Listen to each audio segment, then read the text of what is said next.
Hello student, Duca academy पर आप सभी का बहुत-बहुत स्वागत है। आज हम आपको कक्षा 4 का प्रथम योगात्मक आकलन है, वो सॉल्व करवाएँगे और आपने क्या किया है, आपके क्वेश्चन कितने सही हुए हैं, आप इसे मिलान कर सकते हैं। तो आइए, चलें। पहला प्रश्न है आपका, कृष्णा कक्षा की सबसे होशियार लड़की है। तो कृष्णा कक्षा की सबसे होशियार लड़की है, तो होशियार, ये विशेषण है। कौन-सा विकल्प चित्र से सबसे ज़्यादा मेल खाता है? तो ये है सितार। आगे देखिए तीसरा प्रश्न है आपका, टेढ़ा शब्द का विलोम शब्द क्या है? तो टेढ़ा का है सीधा। और प्रश्न है आपका, इसमें से किस शब्द का अर्थ अन्य शब्दों से अलग है? तो देखिए ईश्वर, प्रभु और देवता, ये एक ही शब्द है, इसमें से अलग है प्रार्थना। पांचवा है आपका, इस चित्र के नाम का पहला अक्षर क्या है? तो इसमें से देखिए आपकी ये क्या है, किताब, तो इसमें से ये हो गया की। 6 है क्वेश्चन आपका, दी गई वर्ण पहली में किस जानवर का नाम छुपा है? तो फिर देखिए इसमें अपन को दिख रहा है, एक तो यहाँ शेर और एक है ये शेर, तो हमने यहाँ पे लिखा शेर। आगे देखिए इस चित्र के नाम का आखिरी अक्षर क्या होगा? तो सबसे पहले आप देखिए ये क्या है, तराजू, तो तराजू, तो ये हो गया आपका जू। देखिए 8 क्वेश्चन है आपका, इस चित्र के नाम का आखिरी अक्षर क्या होगा?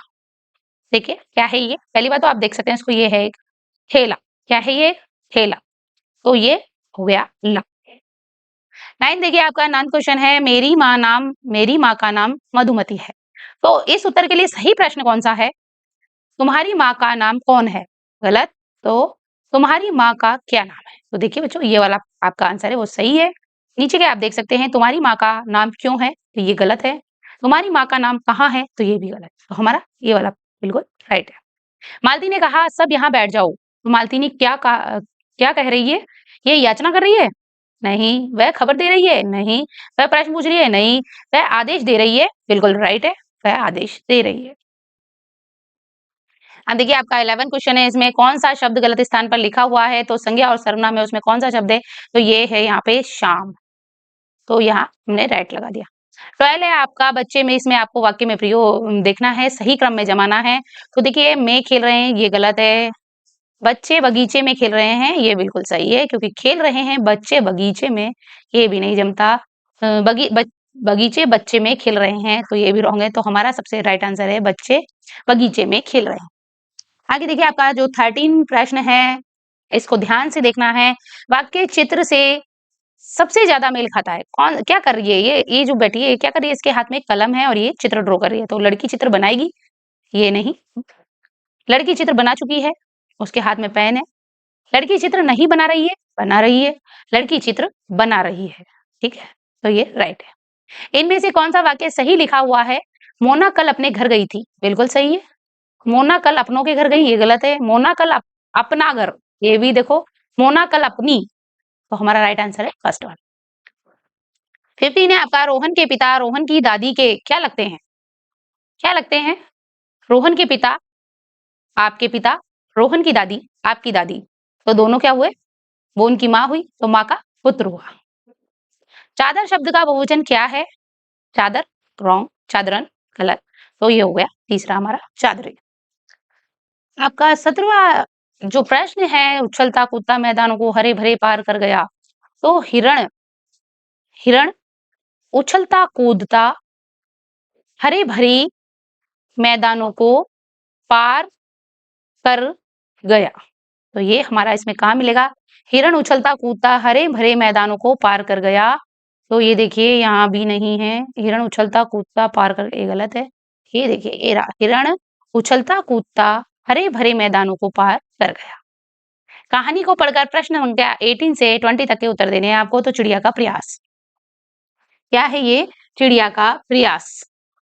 तो देखिए एक बार एक जंगल में आग लग गई थी। कहाँ लगी थी आग? एक जंगल में। सभी जानवर घबराकर इधर-उधर भागने लगे, यानी कि डरकर भागने लगे, भयभीत हो गए।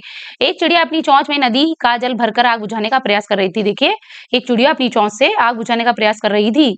चिड़िया को देखकर एक उल्लू ने उससे कहा, तुम बेकार ही परिश्रम कर रही हो। यानी कि वो जब काम कर रही थी तो उसे उल्लू परेशान कर रहा था, तुम बेकार ही परिश्रम कर रही हो, तुम्हारे लाए पानी से यहाँ आग नहीं बुझनेगी। बिल्कुल सही कहा था उसने, लेकिन हार कभी भी नहीं माननी चाहिए। एक छोटा-सा प्रयास भी हमारे लिए बहुत बड़ा साबित होता है। चिड़िया ने उत्तर दिया, चाहे आग कितनी भी भयंकर हो, मुझे प्रयास करते रहना है। चाहे कितनी ही आग लगी हो, मुझे तो अपना काम करना है। मुझे तो सिर्फ कोशिश करनी है हमारी। यह सुनकर उल्लू प्रेरित हो गया और चिड़िया के साथ आग बुझाने में लग गया। उन दोनों को देखकर कुछ और जानवर को भी हिम्मत आ गई। भई जब हमको कोई देखता है प्रयास करते हुए तो दूसरों को भी हिम्मत मिलती है। जब हम पढ़ाई करते हैं तो आगे भी किसी को भी वो हिम्मत मिलती है कि यार उसने पढ़कर इतना मुकाम हासिल किया तो हम भी पढ़ेंगे। और फिर सबने मिलकर आग बुझाई और फिर सब उसके साथ हो जाते हैं। तो 18 है आपका क्वेश्चन है, इस कहानी में हमें क्या सीख मिलती है? तो आप देखिए, मुसीबत के समय हमें पहले अपने बारे में सोचना चाहिए क्या? बिल्कुल नहीं सोचना चाहिए। जब आग लगी हो तो कोई हमारी मदद नहीं करता, ऐसा गलत है। हमारी मदद सब करते हैं। जब हम छोटे हैं तो हमें बड़ों के काम नहीं करने चाहिए, गलत। हमें बड़ों का भी कार्य में हाथ बटाना चाहिए। कठिनाई के समय कोशिश करना आवश्यक है, बिल्कुल राइट। कठिनाई के समय कोशिश करना बहुत ही जरूरी है। 19 है आपका, चिड़िया के लिए आग बुझाने का कार्य कठिन क्यों था? उल्लू चिड़िया को काम नहीं करने दे रहा था, बिल्कुल सही है। उसके पैरों में आग लग गई थी क्या? गलत। वह अधिक दूर तक नहीं उड़ सकती, चिड़िया तो बहुत उड़ सकती है। उसकी सोच बहुत छोटी थी, सोच भी छोटी नहीं थी इतनी भी। तो उल्लू चिड़िया को काम करने नहीं दे रहा था। 20 है, सभी जानवर इधर-उधर क्यों भाग रहे थे? वे सब भयभीत हो गए थे, बिल्कुल सही है। वे सब डर गए थे। वे चिड़िया को बचाना चाहते थे? बिल्कुल नहीं। वे उल्लू से सलाह लेना चाहते थे? बिल्कुल नहीं। वे आग बुझाने का प्रयास कर रहे थे? नहीं। वे डर कर इधर-उधर भाग रहे थे। तो हमारा ये 20 क्वेश्चन का जो है ये पूरा होता है। और आपका जो कक्षा 4 का आकलन है ये बहुत अच्छा है। आप सभी मिलाइएगा, आपके प्रश्न कितने अच्छे ठीक हुए हैं और हमें कमेंट करके बताइएगा। जब तक के लिए जय श्री कृष्णा।